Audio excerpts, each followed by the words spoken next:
주시는 말씀 누가복음 17장입니다. 5절에서 10절까지 말씀입니다.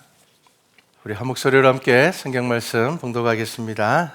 사도들이 주께 여짜오되 우리에게 믿음을 다하소서 하니 주께서 이르시되 너희에게 겨자씨 한 알만한 믿음이 있었더라면 이 뽕나무더러 뿌리가 뽑혀 바다에 심기어라 하였을 것이요 그것이 너희에게 순종하였으리라.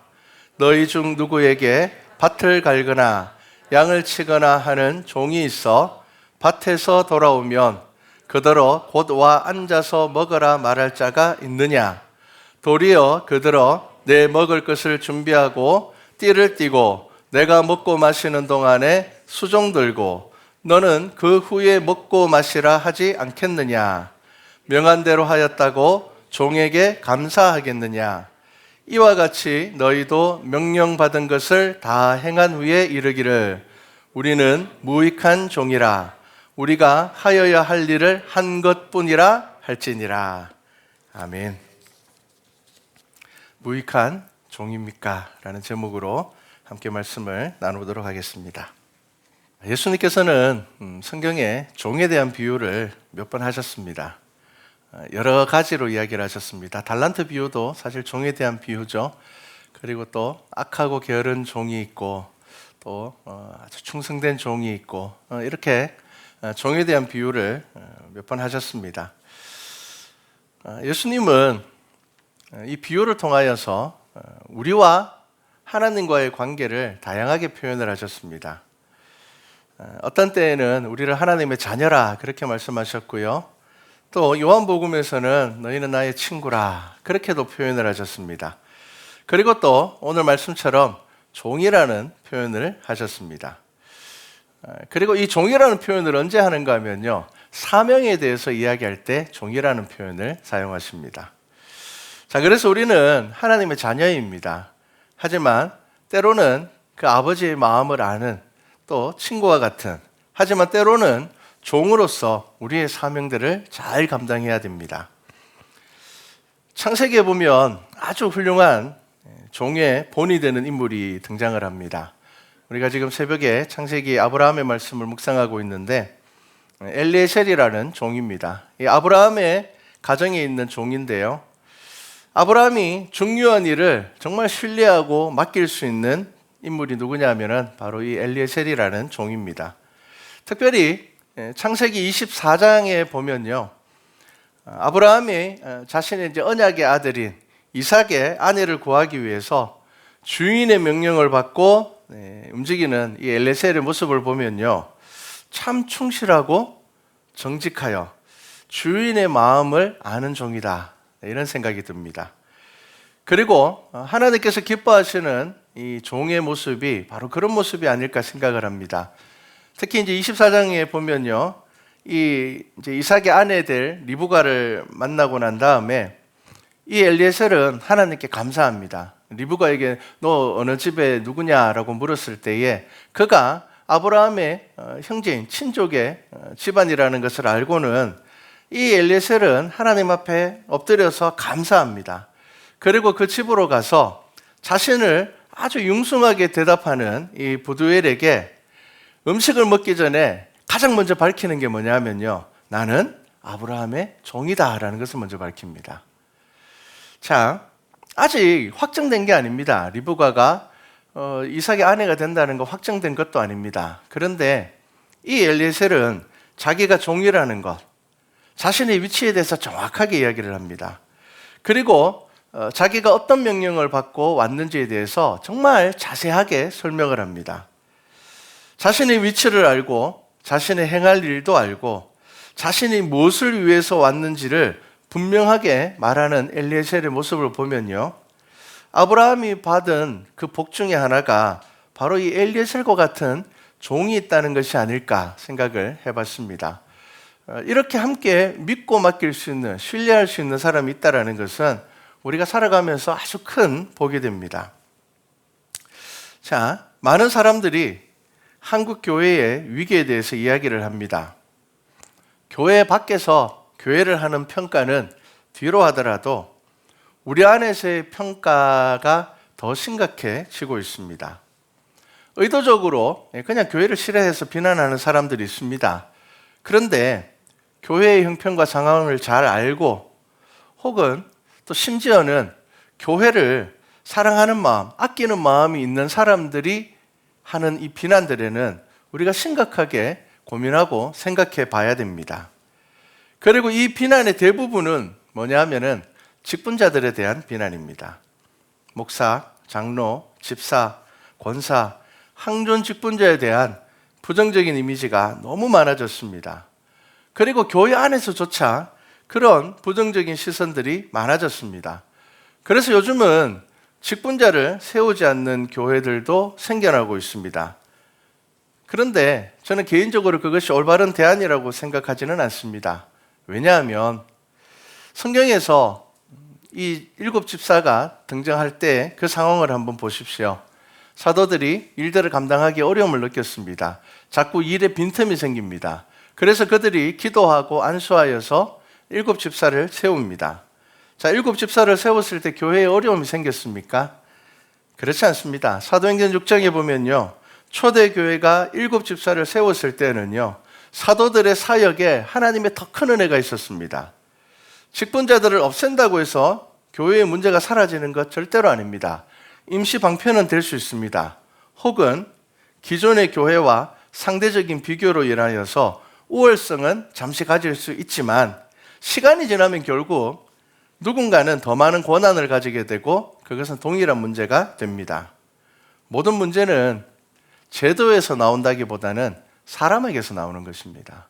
제도가 조금 허술하더라도 그 사람이 정말 신실하고 정직하며 하나님의 말씀 앞에 서 있는 사람이라면 제도 때문에 문제가 생기지는 않을 것입니다. 자, 그런데 왜 지금 교회는 이런 문제들이 생겨나고 있고 사람들에게 그렇게 인식되고 있을까요? 자, 직분에는 관심이 있는데 직분자의 사명과 직분자의 결단과 직분자의 삶에는 관심이 없기 때문에 생기는 문제들입니다. 우리나라 기독교 역사를 들여다보면요, 짧은 기독교 역사이지만 믿음의 기치를 세운 장로님, 권사님, 집사님들이 얼마나 많은지 모릅니다. 그 가난하고 힘들었던 시기에 정말 자기의 한 몸 건사하기도 힘든 그 시기에 헌신하고 희생하면서 예수님의 삶을 따라 산 사람들이 얼마나 많은지 모릅니다. 그런 분들이 있었기 때문에 한국교회가 폭발적으로 부흥했었습니다. 그래서 교회 다닌다는 것만으로도 정직하다라고 생각하고 인정받는 시기가 있었습니다. 그런데 불과 얼마 되지 않아서 왜 이렇게 되었을까요? 그래서 오늘 본문을 잘 보셔야 됩니다. 오늘 본문에 예수님께서는 뭐라고 말씀하시는가 하면요, 종에 대해서 이야기를 하시는데 제일 마지막에 이렇게 이야기를 하십니다. 뭐라고요? 무익한 종이라. 자, 이와 같이 너희도 명령받은 것을 다 행한 후에 이르기를 우리는 무익한 종이라, 우리가 하여야 할 일을 한 것뿐이라 할지니라.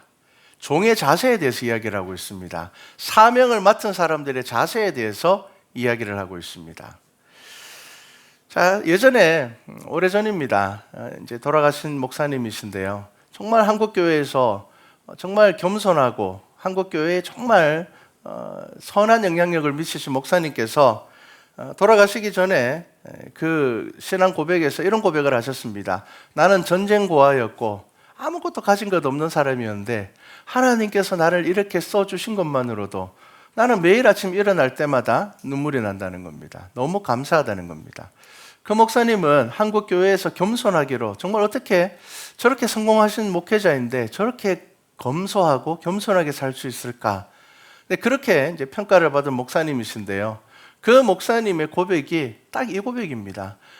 나 같은 사람을 하나님께서 사용하셨고 하나님께서 내게 사명을 맡겨주셨기 때문에 내가 내 삶을 돌아보면 뭐라고 이야기할 수밖에 없다고요? 나는 무익한 종입니다. 내 힘으로 한 것 아닙니다. 하나님께서 나를 쓰셨습니다. 그렇게 고백할 수밖에 없다는 것입니다. 자, 이것이 올바른 종의 자세입니다. 자, 그런데 지금은 어떻습니까?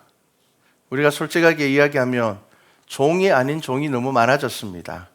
주인 아니면서 주인인 척 행하는 사람들도 너무 많아졌습니다. 종이라고 이야기하면서 주인처럼 살아가는 사람들이 너무 많아졌습니다. 그냥 종이라는 표현은 겸손의 표현일 뿐이지 그 속에는 자신이 주인이라는 생각이 가득 차 있습니다. 자신의 치적을 자랑하려고 하는 이들이 너무 많습니다. 내가 우리 교회에서 이런 일들을 하고 내가 없으면 우리 교회가 되지 않고, 그렇게 생각하는 사람들이 너무 많습니다. 목사도 마찬가지입니다. 자기 자신을 드러내려고 하는 그런 사람들이 너무 많아졌습니다. 교회의 목회보다는 자기 자신을 드러내는 것에 더 관심을 가지는 사람들이 있습니다. 그래서 어느 순간 이 교회의 직분은 교회 안에서의 직분이 되어버렸습니다. 그리고 심지어 이제는 교회 안에서도 인정받지 못하는 직분이 되어가고 있습니다. 우리의 모습이 이럴진데 우리가 어떻게 세상에서 빛과 소금의 역할을 감당할 수 있겠습니까? 적어도 우리 안에서는 인정을 받을 수 있어야 되지 않겠습니까? 하나님 모르는 사람들은 잘 몰라서 그렇지만 우리 교회 목사님은, 장로님은, 권사님은, 집사님은 존경받을 만해.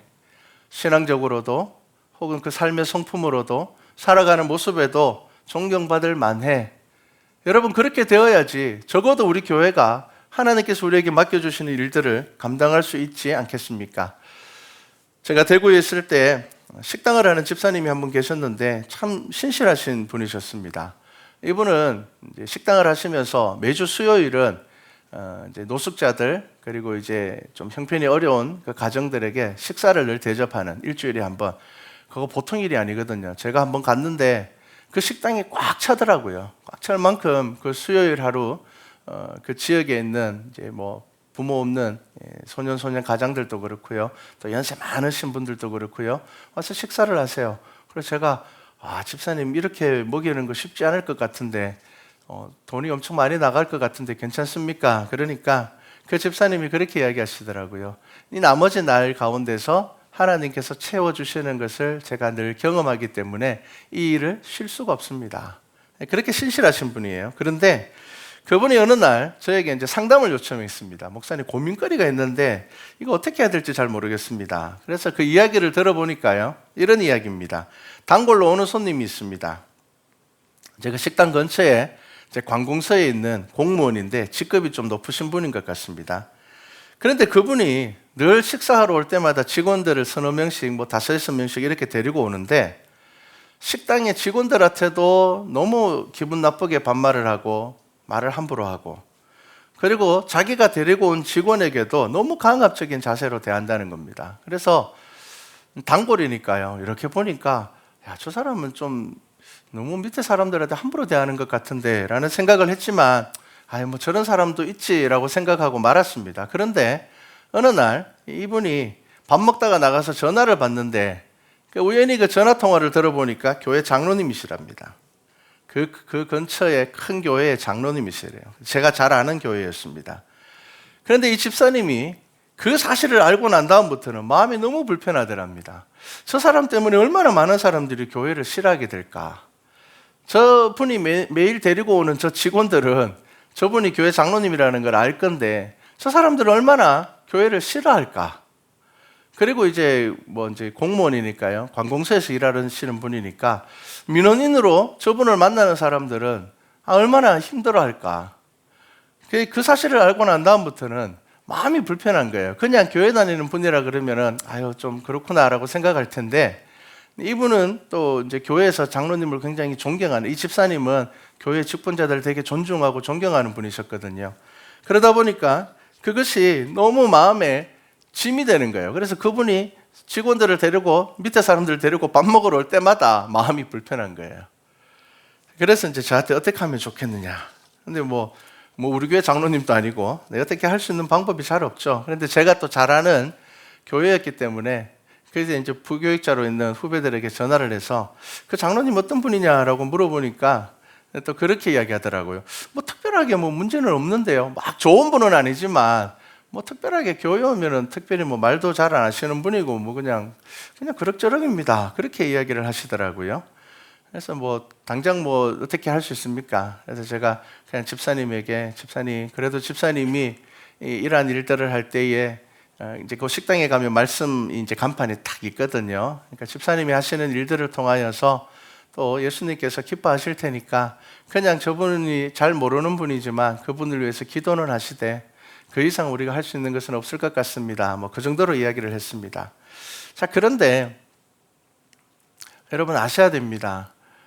우리가 하나님의 일들을 감당하는 사람으로 우리가 정말 주님 앞에 사명을 받았다고 생각할 때 우리가 사명을 받은 것보다 훨씬 더 중요한 것은 우리가 종의 자세가 되어 있는가입니다. 신명기 28장에 보면요, 하나님께서 모세에게 두 가지 말씀을 하십니다. 신명기 28장을 딱 보면은 크게 두 가지를 이야기하는데 어떤 말씀을 하시는가 하면요, 하나는 너희가 내 계명을 잘 지키면 이라는 말씀입니다. 너희가 약속의 땅에 들어갔을 때 너희가 내 계명을 잘 지키면 이렇게 될 거야 라는 말씀이고요, 그 말씀 이후에는 너희가 만약에 내 계명을 지키지 않으면 이라고 말씀을 하십니다. 자, 신명기 28장 43절에 보면은 이런 말씀이 있습니다. 딱 이 말씀이 눈에 들어왔어요. 너희가 만약에 하나님의 계명을 지켜 행하지 않으면 중에 나오는 말씀입니다.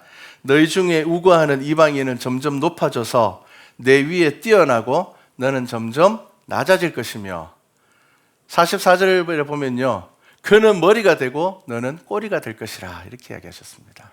하나님의 말씀이에요. 여러분, 겸손해진다는 게 아닙니다. 뭐라고요? 우리가 하나님의 말씀을 지켜 행하지 못함으로 우리가 어떻게 된다고요? 하나님을 알지 못하는 이들이 우리보다 더 높아지고 더 뛰어난 사람들이 되어서 우리는 점점 낮아지게 된다는 겁니다. 그리고 그들이 우리의 머리가 되고 우리는 꼬리가 되어버린다는 겁니다. 여러분, 우리가 이렇게 살아갈 때에 우리가 그리스도의 복음을 전할 수 있겠습니까? 겸손하여 낮아지는 것이 아니라 인정받지 못하게 될 것이라고 분명히 성경은 말씀하고 있습니다. 언약의 백성으로서의 삶을 드러내지 못함으로 인하여서 결국 우리는 어떻게 된다고요? 하나님의 영광을 가리게 될 것이라는 것을 분명하게 말씀하셨습니다. 성도는 하나님의 말씀 안에 순종하며 사는 것으로 드러나야 됩니다. 믿음의 삶으로 우리가 드러나야 되는데, 우리는 하나님을 믿노라 하면서도 세상 사람들과 동일한 자랑을 하고 싶어서 살아갑니다. 성공해서 나타나려고 하고 드러내려고 하고 남들보다 더 높아져서 드러나려고 합니다. 그런데 여러분, 우리는 어떻게 드러나야 됩니까? 하나님께서 우리를 높이셔야 됩니다. 야고보서 4장 10절 말씀이에요. 주 앞에서 낮추라. 그리하면 주께서 너희를 높이시리라. 여러분, 우리가 높아지는 방법은 무엇이라고요? 종으로서 종의 역할들을 알고 종의 마음의 자세를 아는 것입니다. 그래야지 하나님께서 우리를 높여주셔야지 우리가 높아질 수 있는 것입니다.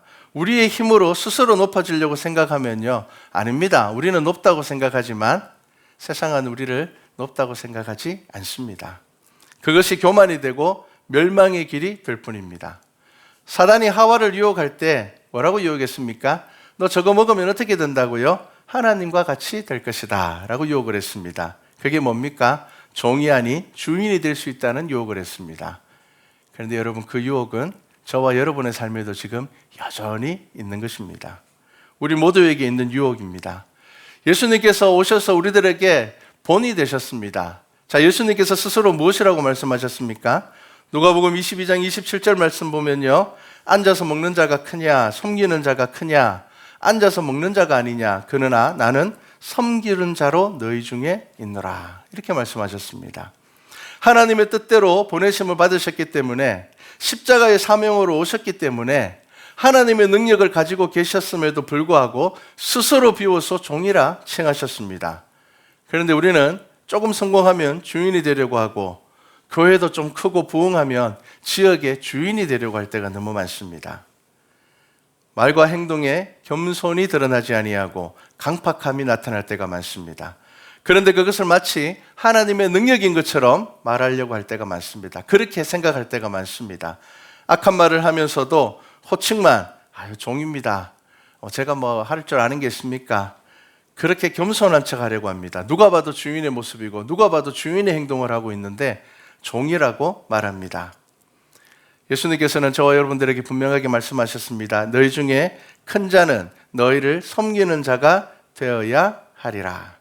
자, 오늘 본문 말씀에서 중요한 게 뭐냐면요, 시작할 때 무슨 말이 쓰는가를 한번 보겠습니다. 자, 사도들이, 예수님의 제자들이 예수님에게 이렇게 이야기했습니다. 우리에게 믿음을 다하소서.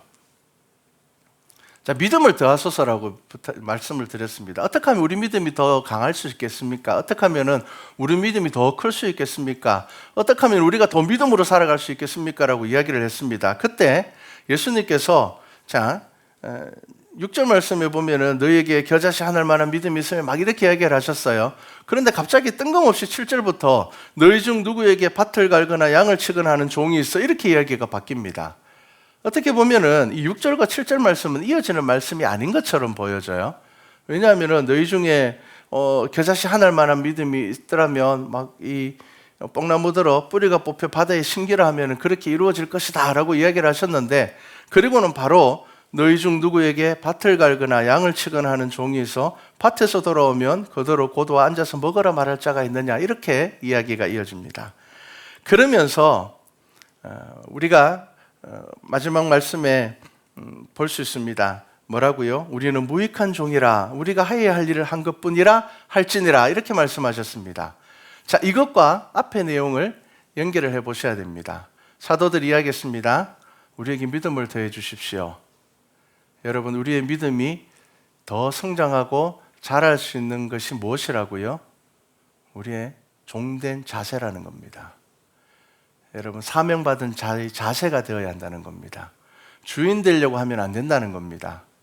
우리에게 맡겨주신 사명들, 이것을 감당함에 있어서 최선을 다하고 노력을 해서 하되, 이것 주인께서 나에게 맡기신 일이니 하나님께서 나에게 맡겨주신 일이기 때문에 내가 이것을 최선을 다해서 할 때 하면서도 나를 드러내고 나타내는 것이 아니라 뭐라고 이야기해야 된다고요? 저는 무익한 종입니다. 하나님이 있기 때문에 제가 있는 겁니다. 하나님께서 제게 사명을 주셨기 때문에 제가 이 일을 감당할 수 있는 겁니다. 하나님께서 하시는 것입니다. 제가 할 수 있는 건 아무것도 없습니다. 예수님은 믿음을 더하여 주십시오라고 이야기하는 제자들에게 분명히 말씀하고 있습니다. 무익한 종이라. 그것이 바로 사명 맡은 자들, 성도의 자세가 되어야 한다는 것입니다. 하나님과 동행하는 사람은 내가 무익한 종입니다 라고 해서 기죽거나 그렇지 않습니다. 왜냐하면 나는 하나님의 종이기 때문입니다. 나의 주인이 하나님이시기 때문입니다.